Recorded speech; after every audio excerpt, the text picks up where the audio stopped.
Então vamos lá. Bom dia, pessoal. Meu nome é Ian. Eu vou estar sendo a pessoa que começa o trabalho, vou estar finalizando também. Então vamos lá. Eu estou no segundo semestre de letras e essa apresentação é referente ao primeiro ano do ensino médio. Nela a gente vai falar um pouquinho sobre a África Antiga e os seus povos, tá bom? E vamos dividir a aula em algumas partes. A gente vai falar, cada um fala um pouco de um assunto e eu volto para finalizar no final. Tem a Maria que vai passar as atividades. Então, vamos lá. Bem, como muitos alunos passaram pelo ensino médio público, muito conteúdo ficou fora por diversos motivos. Ou porque saiu da escola, ou porque não aprendeu bem, porque não conseguiu entender a matéria, por diversos motivos. Então a gente decide recapitular a história da África. Às vezes porque cai no vestibular, porque a gente não lembra mesmo, porque tinha alguma curiosidadezinha que você queria procurar no Google, a gente pode falar aqui pra você e você nem vai saber. Então vamos lá. Poder refrescar a memória de vocês, a gente trouxe algumas informações que podem ter passado batido formando no ensino médio. Então, vou passar só agora na segunda parte ali, para eu poder falar os tópicos para vocês e já passo para o Vinícius. Passa para mim, por favor. Então, temos alguns tópicos aqui, ó. O berço da humanidade, o primeiras civilizações mundiais, Egito, outros povos e a colonização europeia, tá? Então, cada um da gente vai apresentar um pouquinho e eu volto no final para finalizar. Agora eu vou passar para o Vinícius a palavra e vamos botar aqui. Bom dia, galerinha. Boa aula aí para vocês. Meu nome é Vinícius. Eu vou falar um pouquinho sobre a África, o continente africano, né? Dar uma pincelada inicial sobre toda essa história.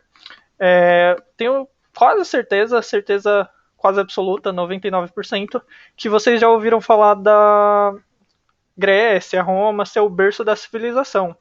Mas o que não falam e não comentam normalmente no ensino médio, na escola, é que a África, né, o continente africano, é o berço da humanidade. E ela não se resume ao período de colonização e muito menos só ao Egito. O continente africano ele comporta, né, a ocupação humana datada de 2 a 3 milhões de anos antes de Cristo. Então foi lá que a gente começou a evoluir, foi lá que a gente começou a evoluir de Homo erectus para Homo habilis e tudo mais. E foi lá que se deu o processo civilizatório também. Apesar de a Grécia e Roma ser o berço da civilização, a África, o continente africano, não deixa de ser o berço da humanidade. A África que tem 30.343.551 quilômetros quadrados, informação aí exata, direta do Google.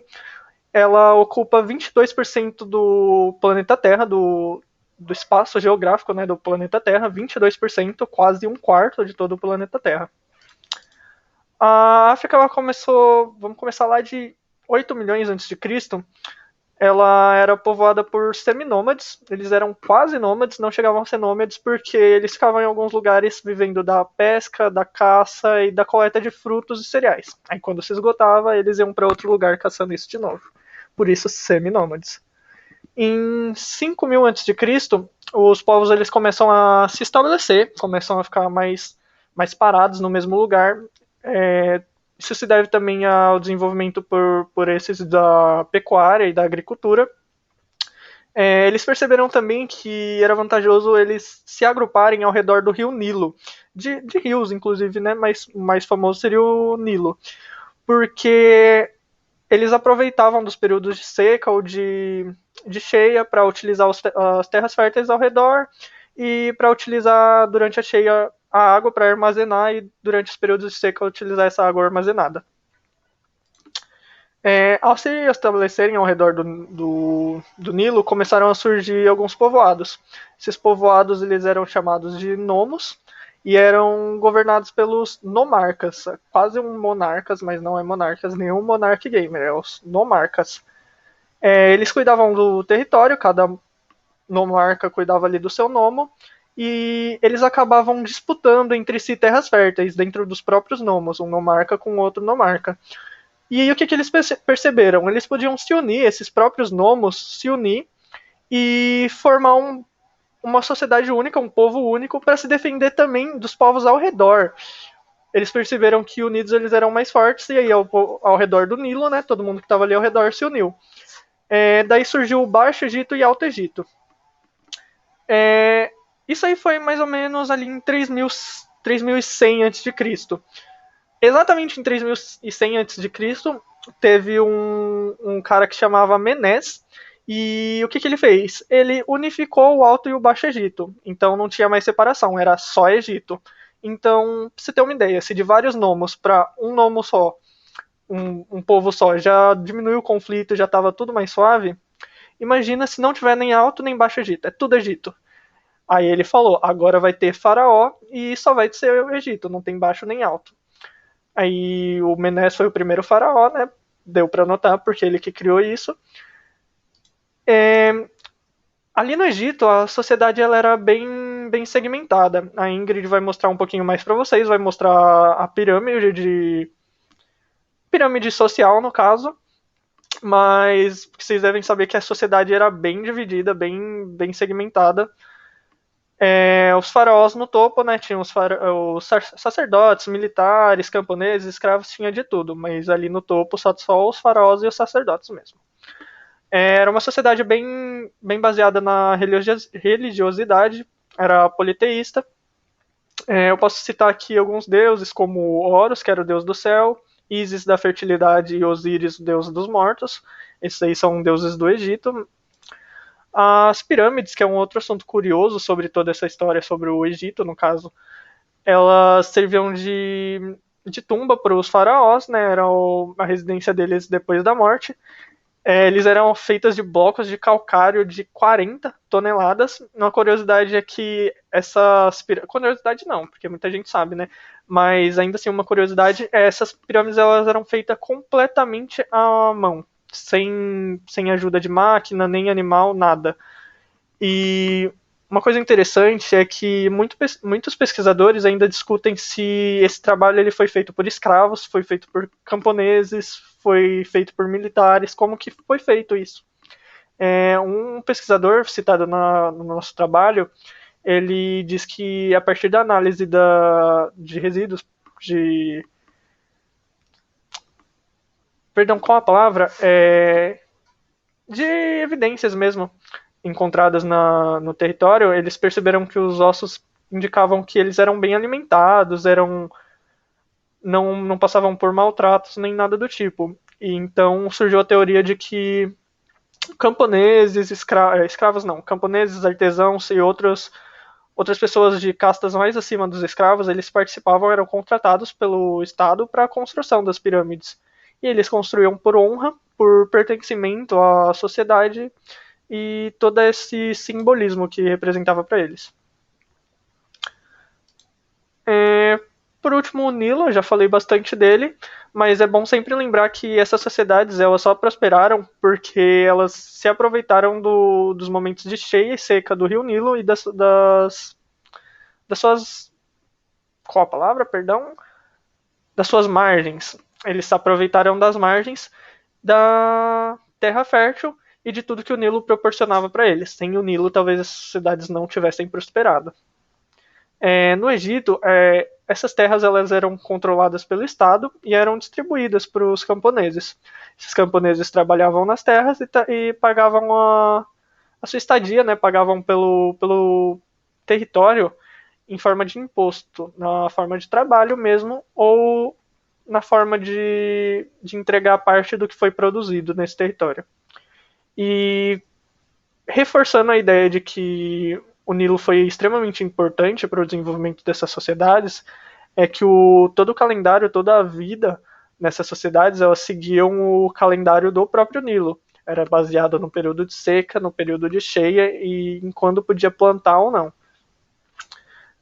Agora, depois de falar bastante sobre muita coisa, vou passar a palavra para Ingrid, que vai falar mais ainda.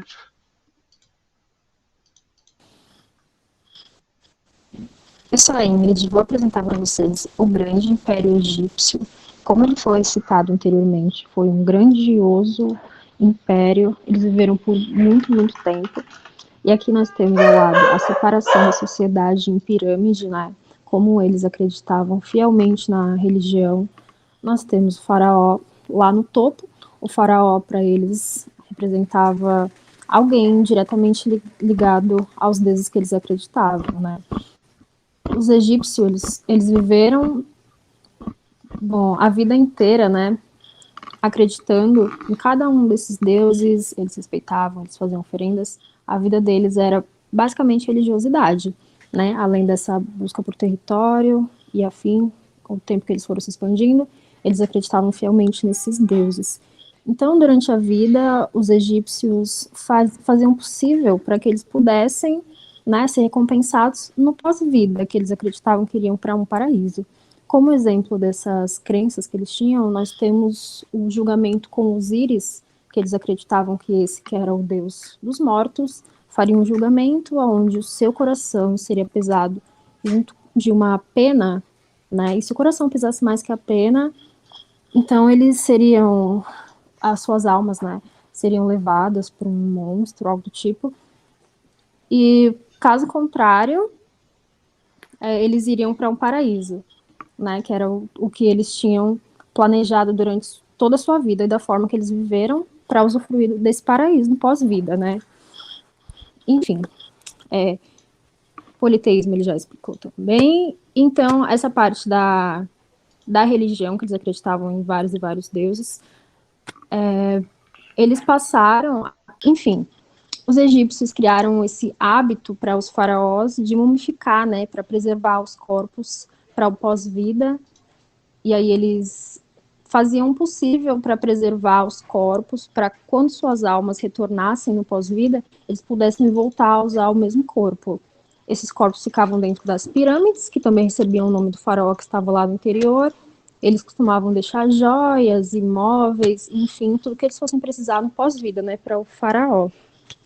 Mas essas pirâmides não estavam, em sua maioria, lá no Egito, né, nesse grande território que eles ocupavam.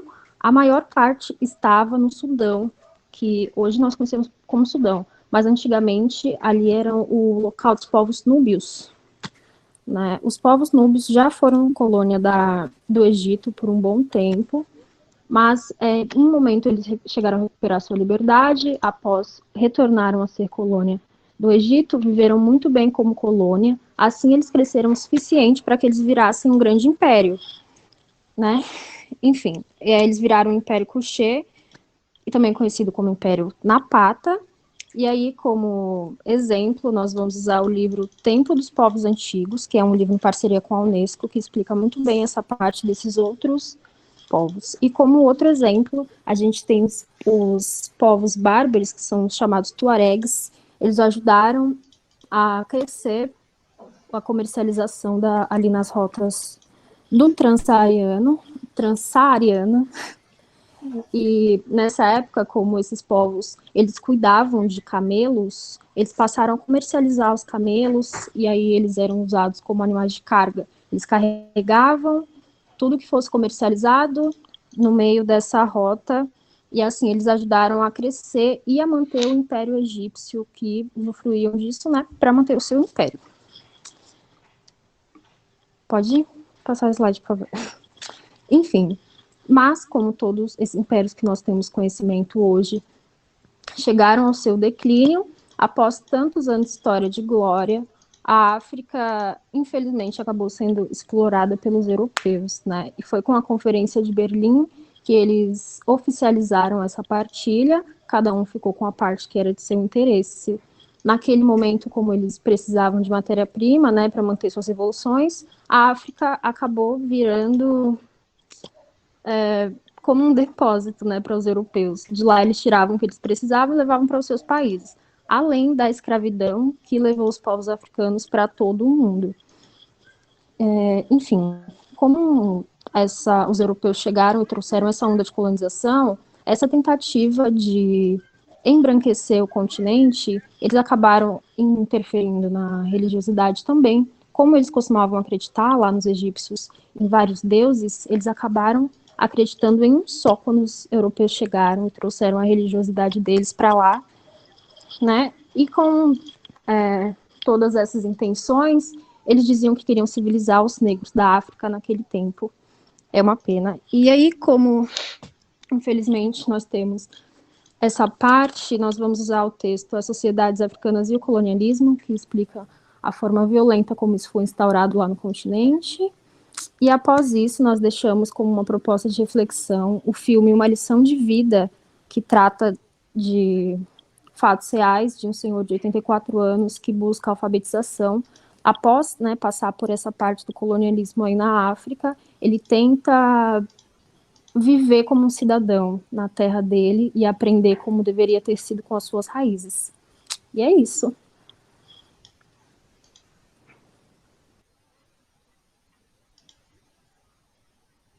Bom, pessoal, depois de todo esse conteúdo, eu preparei 4 atividades baseadas totalmente apenas no conteúdo explicado para fixar esse conteúdo ensinado e facilitar o aprendizado.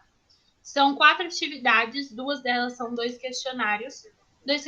Os 2 questionários, eles contam com 10 e 8 questões, que vão abordar a história da África e o surgimento do Egito. E também vai abordar o Império Cuxita e o Império Cuxita, os outros povos, a comercialização no deserto do Saara e a colonização africana. Essas atividades, elas, né, são para fixar o conteúdo ensinado, são baseadas apenas no conteúdo explicado. E aí a gente vai contar também com 2 pesquisas, né, 2 atividades de pesquisa, que elas têm o objetivo de incentivar o aluno a estudar fora do ambiente didático e se aprofundar no conteúdo ensinado. Essas 2 atividades vão aí abordar a linha do tempo da África e a mitologia africana. Eu espero que vocês tenham gostado da apresentação. Agora eu vou passar a palavra para o Ian novamente.